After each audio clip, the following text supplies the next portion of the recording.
వి gold trusted gold buyers తాకట్టులో ఉన్న బంగారాన్ని విడిపించి ఈ రోజు ఉన్న మార్కెట్ ధరకే కొనబడును. మరిన్ని వివరాలకు సంప్రదించండి 7710772020. లిక్కర్ స్కామ్ సంబంధించి మాజీ డిప్యూటీ సీఎం నారాయణ స్వామిని వాళ్ళ సిట్ అధికారులు విచారించారు. దాదాపు 6 గంటల పైగా ఆయన విచారించినటువంటి పరిస్థితి. ప్రస్తుతం మనతో పాటు నారాయణ స్వామి గారు ఉన్నారు. సార్, ఏదైతే ఈ యొక్క లిక్కర్ స్కామ్ సంబంధించి గతంలో కూడా మీరు నోటీసులు ఇవ్వడం జరిగింది, వాళ్ళకి సమాధానం ఇవ్వడం జరిగింది. ఈరోజు ఎటువంటి విచారణ జరిగింది, మీరు ఏ రకంగా సహకరించారు? ఇప్పుడు లిక్కర్ స్కామ్ అనేదానికే అర్థం లేని ప్రశ్నలు మీరు నన్ను వేస్తున్నారు. ప్రైవేట్గా ఇచ్చినప్పుడు అది స్కామ్లు జరుగుతుంది, గవర్నమెంట్కి ఇచ్చినప్పుడు స్కామ్లు ఎక్కడ జరుగుతుందో నాకు మీరు వేస్తూ ఉండే క్వశ్చన్లు చాలా ఏవి అసలు మీరు ఎందుకు లిక్కర్ స్కామ్ అని పెట్టినారో ఇది గవర్నమెంట్కి సంబంధించిన ఇది. వాళ్ళు సెక్టోళ్ళు వచ్చినారు, నన్ను విచారించారు, వాళ్ళు నాతో బాగా సహకరించారు, నేను వాళ్ళకి సహకరించినాను.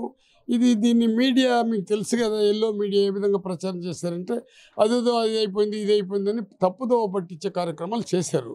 వాళ్ళు నన్ను విచారించింది వాస్తవం, నేను వాళ్ళకి సహకరించింది వాస్తవం, వాళ్ళు నాతో కలిసి మాట్లాడింది అది. కోర్టులో ఇవంతా జరుగుతున్నది కాబట్టి నేను దాని గురించి ఇంకా కామెంట్ చేయాల్సిన అవసరం లేదు. సార్, అంటే ఇప్పుడు ప్రధానంగా అనేక లేనిపోయిన ఊహాగానాలు అది ఏ రకంగా బయట వచ్చిందో తెలియదు. కొన్ని సెల్ ఫోన్లు తీసుకున్నారని, ల్యాప్టాప్ తీసుకున్నది ప్రచారం జరుగుతుంది. అది మీరు ఖండిస్తారా, లేకపోతే దానికి ఏ సమాధానం? నేను ఇప్పుడు అసలు ఎల్లో మీడియా మొత్తం అబద్ధాలే కదా చెప్తారు, దానికి నేను సహకరించేది ఉంది. నాకు ఎటువంటి పరిస్థితుల్లో సిట్టు వాళ్ళు నాతో కూడా వచ్చి నన్ను అడిగినారు, నేను మంత్రిగా పనిచేసినాను కాబట్టి వాళ్ళు సహకరించి నాకు ఏమేమి క్వశ్చన్లు ఇస్తున్నారు వాళ్ళకి నేను సహకరించి చెప్పిన. అంతేగాని ఏదో తప్పుడు ప్రచారాలు ఇచ్చి తప్పుదో ప్రజల్ని పట్టించే కార్యక్రమం నా క్యారెక్టర్ ఎట్టదో ఇప్పుడు ఉండే ముఖ్యమంత్రికి కూడా నా క్యారెక్టర్ తెలుసు, ప్రజలకు తెలుసు, నేను ఎట్టట్టు కూడా తెలుసు. దానిపైన ఇంకా అనవసరంగా మాట్లాడితే కోర్టులో కేసులు అంతా ఉండేటప్పుడు నువ్వు అది మాట్లాడి ఇది మాట్లాడినది అది వేస్ట్. ఇంకా దీనిపైన ఇంకేమి నన్ను అడుగుతుంది. ఫైనల్గా ఒకటే సార్, ఇంకా సిట్టు మళ్ళీ మిమ్మల్ని విచారించాలి, మీరు మళ్ళీ ఏమన్నా రెడీగా ఉన్నారా ఏమైనా? ఫైనల్గా అంతే ఊరే ఎన్ని తూర్లు వచ్చినా అంటే మళ్ళీ మీకు చెప్పారా ఏమని? అంతే. ఓకే సార్, అంటే ఓకే సార్. అయితే ఎప్పుడు సిట్టు మళ్ళీ పిలిచినా కానీ విచారణకు వస్తే నేను సిద్ధం. అయితే వాళ్ళు అడిగిన ప్రతి క్వశ్చన్ కూడా నేను సమాధానం చెప్పాను. ఎక్కడే కానీ ఎటువంటి ఇబ్బంది లేకుండా వాళ్ళు నాకు సహకరించారు, నేను అదే రీతిలో సహకరించాను అంటూ కూడా నారాయణ స్వామి తెలియజేస్తున్నటువంటి పరిస్థితి. అదే రకంగా ఇక లిక్కర్ స్కామ్ అని పదే అంటున్నారు.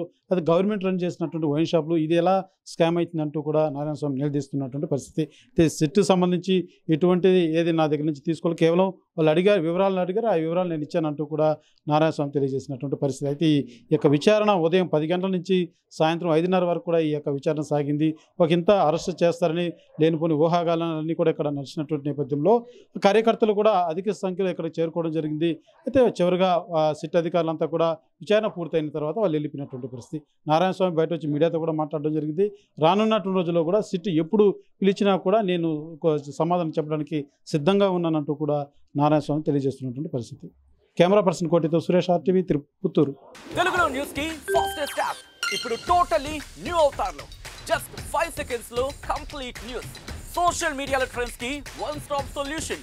Live TV app voice search option తో ఇప్పుడే డౌన్లోడ్ చేయండి లేదా అప్డేట్ అయిపోండి.